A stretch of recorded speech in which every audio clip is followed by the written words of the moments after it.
I can't believe I get to finally say these words. Dark Sun confirmed.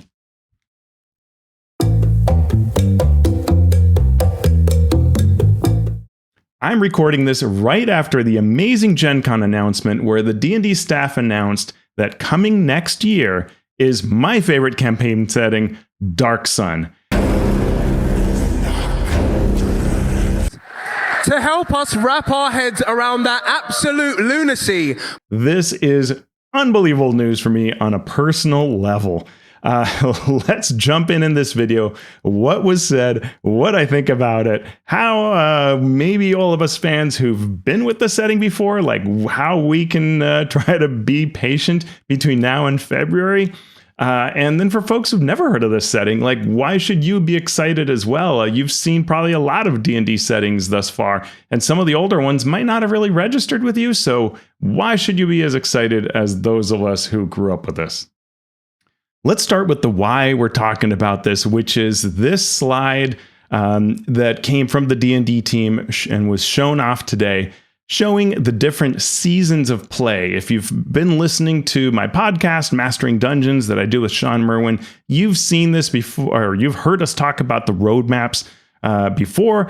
We had the season of horror that introduced Ravenloft. We're currently in the season of magic, which has Arcana Unleashed, which will come in at the end of the season. So in all of these, there's a season that drums up interest, and then the product drops, and then the new season begins. And there are things like you can go to your favorite gaming store and play an Encounters season, and you can see Dungeon Master's actual play, showcase some of these things, and go to D&D Beyond and get stuff and all of that.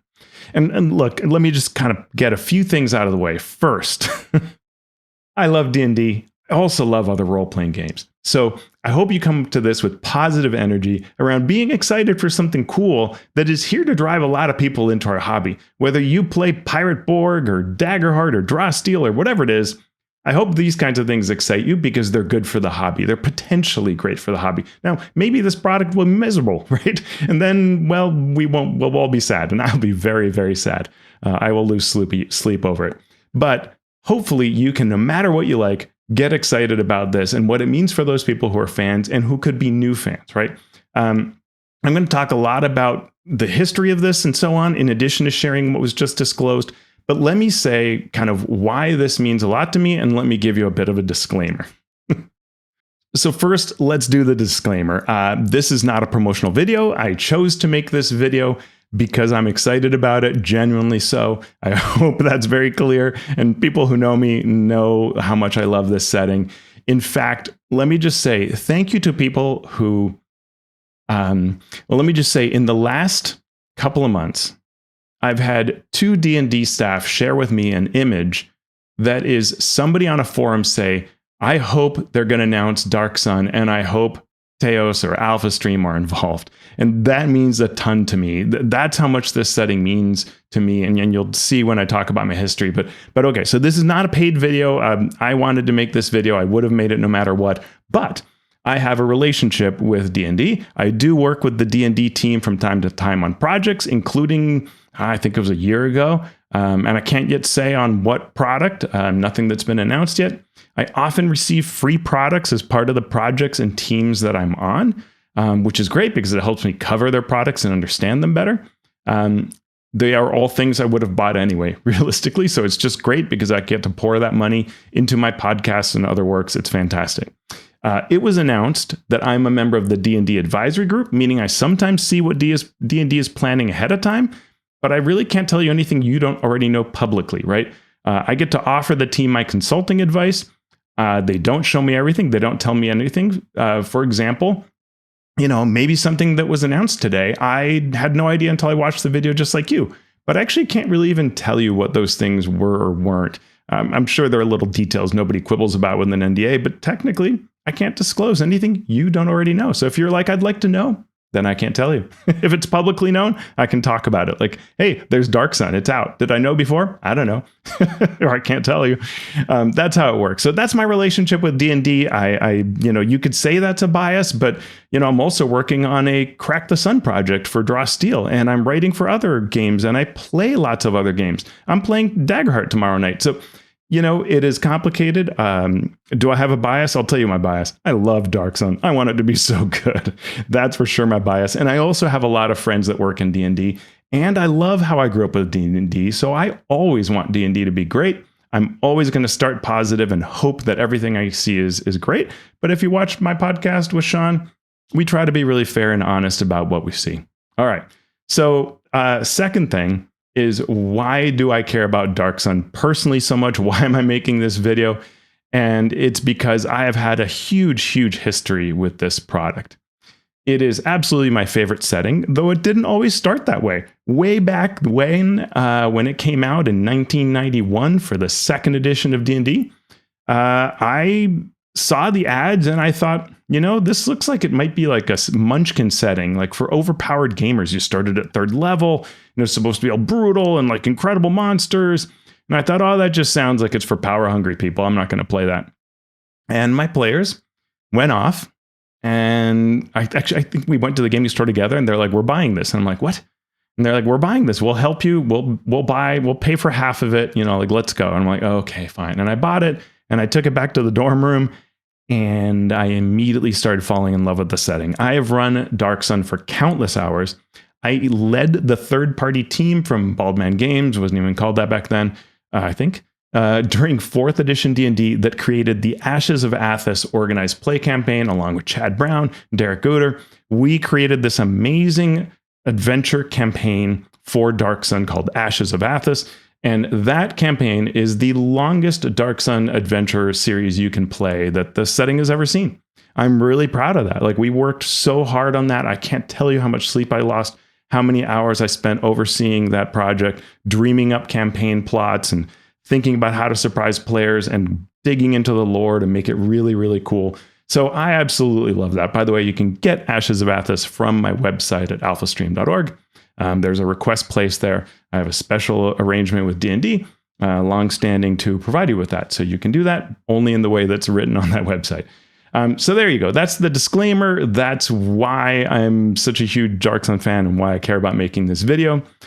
I want to add one small thing, which is just a quick note that Dark Sun has often been kept alive by fans. One of the reasons 4th edition team members said they brought back the world was because fans had done such a great job of keeping community alive, showing support for the setting. And that was because of Athas.org, run by Robert Aducci and others, who kept that interest alive. Robert continues to do that both at Athas.org and through Dark Sun Discord. We also have folks like June Solar, who has been running Dark Sun organized play on his own at conventions for a couple of years, maybe even, I think, more than that. Several years of running and bringing energy and bringing Dark Sun fans in. So thank you to those folks who do that work. You're part of the reason why these settings keep coming back. Okay, so in a second, I'm going to talk about what Dark Sun is and why it's so incredible, why I think you will dig it.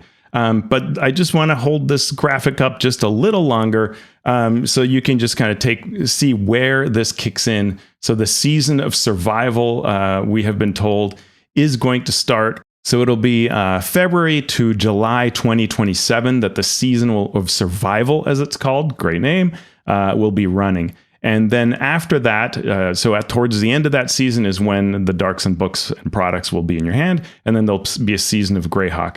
Before that, you have the season of Champions, which we've been told is World of Warcraft. After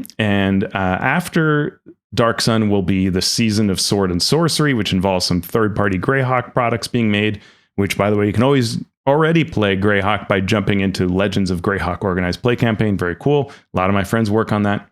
And then there will be the season of Rebellion, and it was just announced that that's going to be Star Wars, which is pretty cool and smart of them, because I think if they'd written that word Rebellion and not told us what it was, we would all be thinking it's got to be Star Wars and hoping, and that's really cool. Okay, so here on the screen, I get to share some of the new art. Thank you to the D&D team for allowing that. All this art was shown during the preview, so I don't believe there's anything that you haven't seen.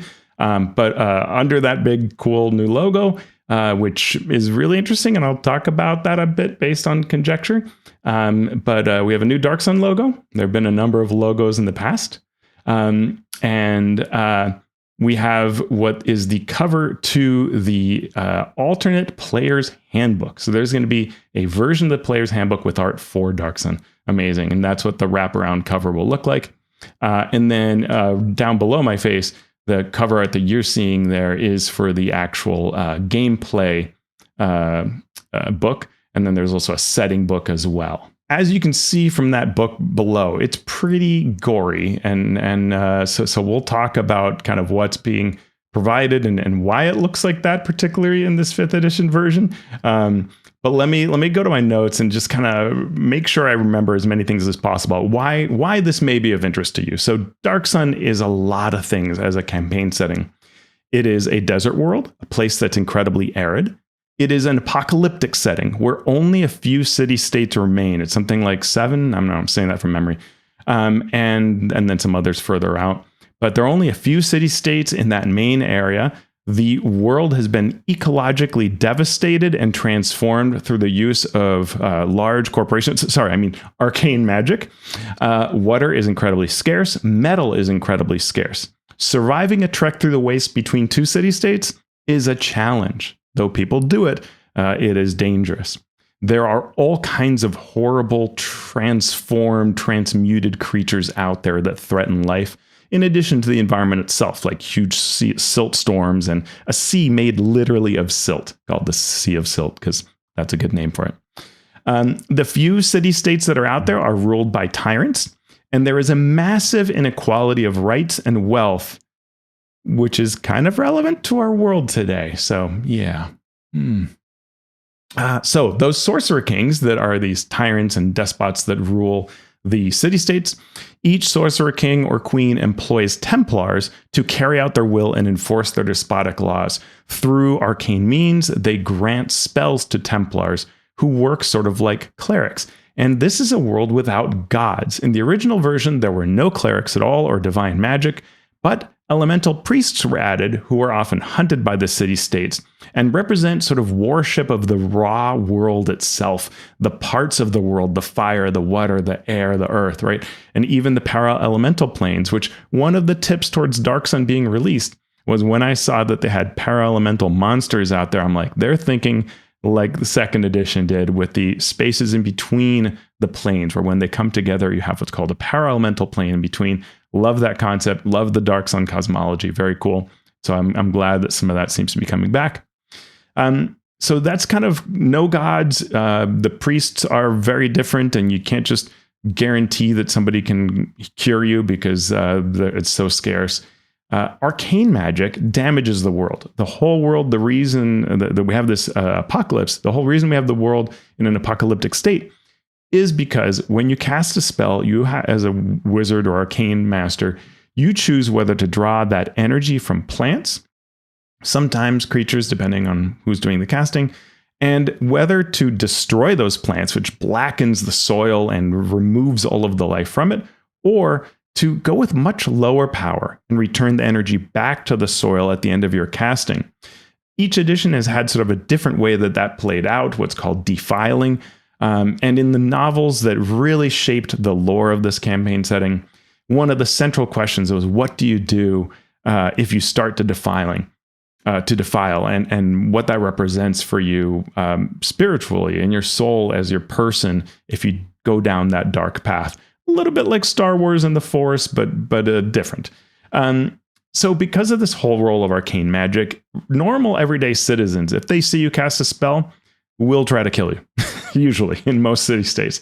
That's on top of the fact that because the Sorcerer Kings are powered by magic, anybody that wields magic is a threat to them, so the Templars are always hunting them. So that makes magic use very interesting. Not every version of the rules has played that as strongly as I talked about, but it's one of the things that's different. And different is really what Dark Sun's all about. This is a setting where everything you take for granted as a gamer, it's turned on its head. Each species is profoundly different. Dwarves with all their beards and everything, not on this world. They often lack hair. The elves, instead of having cities in a forest and they live up in trees and shape the wood, no, they run between the deserts, often as a form of merchants, sort of scavenging and selling what they find, often selling illicit things like spell components. Halflings are often cannibals and are seen as incredibly dangerous, even though they have those cute kid-like faces. You can be a thri-kreen, half-giants, all kinds of things. And really, even the classes are different. Like the bards in Dark Sun are seen historically as assassins, where you kind of have to accept them into your home when they're going to perform, but they might be there to murder you or just to get information.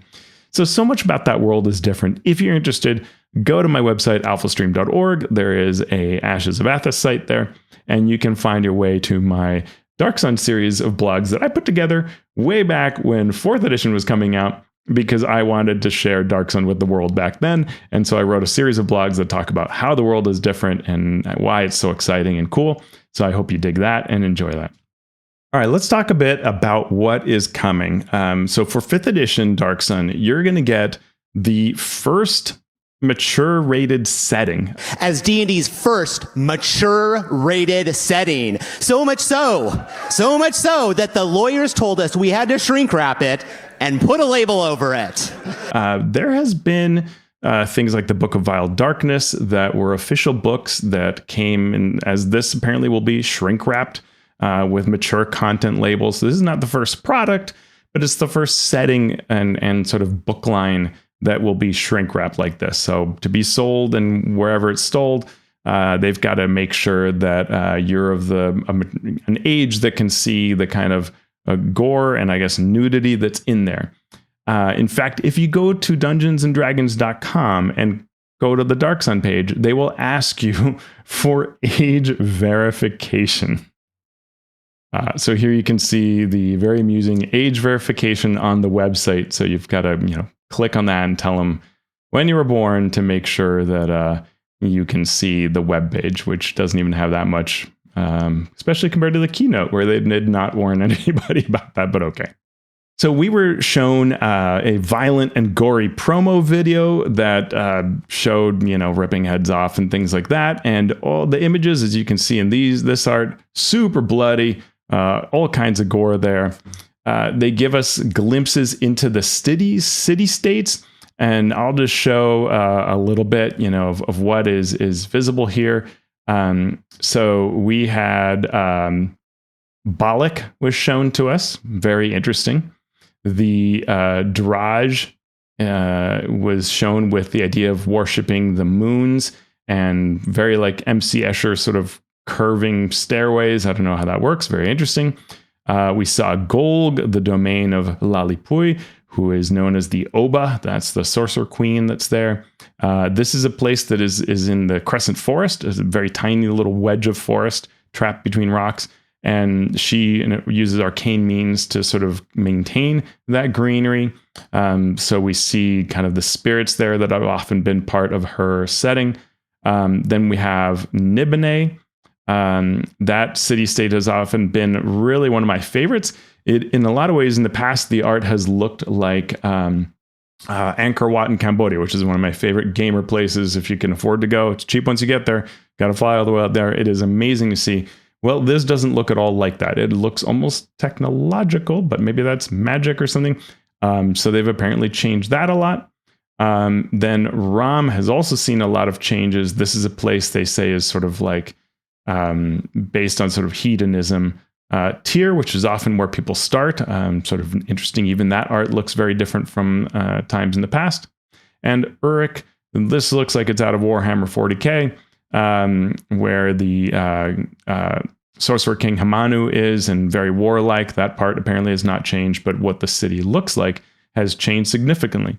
So there's so much I want to talk about. My brain literally jumbles up with all the things I want to discuss. But let's talk about the books. So we have the gameplay expansion. One can imagine this is more player focused and maybe rules for things like survival and so on. And then we have the Edge of Oblivion setting expansion. So this must be a combination adventure and maybe something else. I don't know if the monsters are in this or in the other book, but sounds really cool. And that looks like a really cool looking, maybe it's the Dragon of Tyr on the cover. It could be. There is a dragon that is the kind of only real dragon in the setting. There are things like drakes, and there are others who are attempted to become dragons or who are undead versions of what they attempted to become. But this is maybe the actual Dragon of Tyr. Very cool looking. So it'll be really amazing to see what's in that. And overall, what we're getting these 2 books, setting expansion and gameplay expansion. We're getting a map pack. We're getting a DM screen. So very similar to what you saw for Ravenloft, but this is 2 books. And also a limited edition player's handbook. So that image, let's put it up again that I showed. This image is from the alternate player's handbook. So what the staff have told me is this is you basically the player's handbook for 2024, just as you might have, but all the art has been changed up to reflect Dark Sun, right? That's kind of cool. I don't know whether they made any other changes other than that. I think it's just an art reskin. So you wouldn't find Thri-kreen in it. That would be in your gameplay expansion, but everything else would be in there. I think that's really neat, this idea of a reskinned player's handbook, but it brings up a lot of questions, right? So, by the way, we were told there's a new Scion class, and that new Scion class will be in the gameplay expansion, but that means you're looking sort of in 2 books. And what I'm curious is, does gameplay tell me to change halflings a certain way or dwarves a certain way, or are there no changes? And this is one of the tough things. And again, I ask you to put on your positive mindset as a fan, right?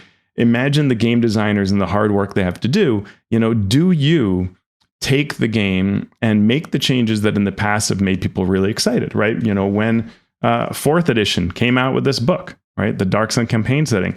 There are some things that are really cool about it because it tells you, what does it mean to be a particular, it adds more than changes, right? So it didn't really vastly redo what it means to be a dwarf. Instead, what it did was just give you sort of a small, sidebar, a little piece there that helps you understand how they are in the setting, and says things like, short, sturdy, etc. But they usually have little or no hair, right? So it just kind of told you that versus giving an entirely new dwarf. And so that is interesting. If you have a reskinned player's handbook that tells you that dwarves are hairy, and then this kind of mends it, it's like now you need both books, right? So, it's interesting, but imagine the work it would take to fully redo the player's handbook. So I get it if this is, if they're going the way that I'm thinking, I understand the why of it. It's also worth saying that, every edition is done differently. You see the 1E book behind me right here.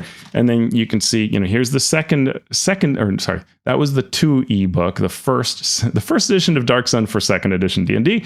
And then for 2nd edition D&D, they also had this revised setting. And that kind of moved it forward. Really amazing products, all of them. And all of them had to have differences and been amazing for their own reasons and their own ways. And that's the difficulty that all these designers have to do when they're trying to think of why this would be amazing. So we're told there are almost 500 pages of new content for 5th edition. I'm not clear whether that includes the reskinned player's handbook or not. Maybe. But maybe it's just the gameplay expansion and setting expansion count up to that. That'd be pretty cool. But it wouldn't shock me if it includes the reskinned player's handbook. I was also told that there would be adventures that will be made available through a partner. So part of the Gen Con announcement was this partner program, and it sounds like they have somebody in mind. They just haven't announced it yet. I presume they're working with someone on this, and maybe it's just starting up, so it wasn't ready to be announced. All I can say is you should call me. I know a thing or two about Dark Sun, so I've headed up these kinds of projects. Or maybe I'm telling you this and I'm already on the project. I don't even know. Or do I? So it sounds like that we'll be getting more from this partner program, which would extend the utility of this over time. If you're getting more than just what we're seeing right now, again, map pack, 2 books, DM screen, and the reskinned player's handbook. Still pretty cool. This is a setting that's changed a lot over time, right? 1991 is the first release of Dark Sun. Then we saw setting support until 1996, and Dark Sun went away. There was the briefest of support during 3rd edition through Dragon Magazine, but really not a lot. Very few people just started playing D&D in 3rd edition. 4th edition saw an actual relaunch of the setting that this book and the creature catalog that came with it, very faithful but also innovative way of taking the setting in August of 2010. So they took the setting and they did an incredible amount of work. I'm so thankful to people who did this work.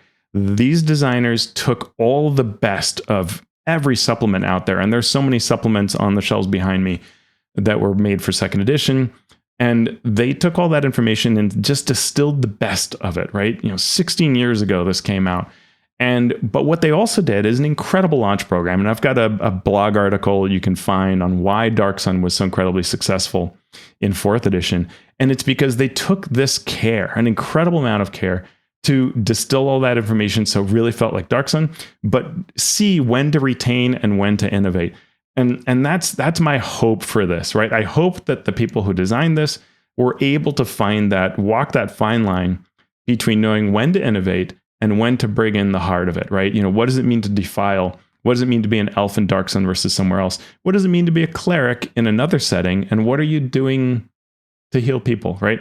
I would say 5th edition has a lot of ways to heal. You don't need clerics, but then it's that hard thing of like, say, I'll give you a story. We were running Ashes of Athas at a convention, and a dad and 2 kids sit down at a table, and they're playing like an Aasimar cleric. And this is from 4th edition, so it's like an angelic cleric.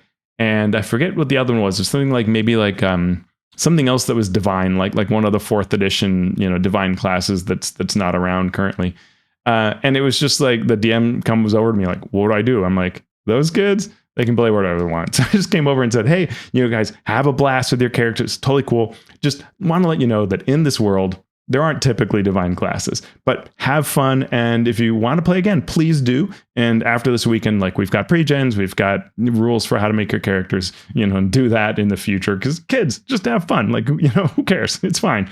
But the question is, do you do that in mass, right? Do you tell everybody, no, it's okay, you can still play your cleric? Because maybe the way we look at things today isn't all about cleric and deity relationships. Maybe, I don't know. I would get rid of clerics, but it's not my call, right? And I understand if they didn't go with that.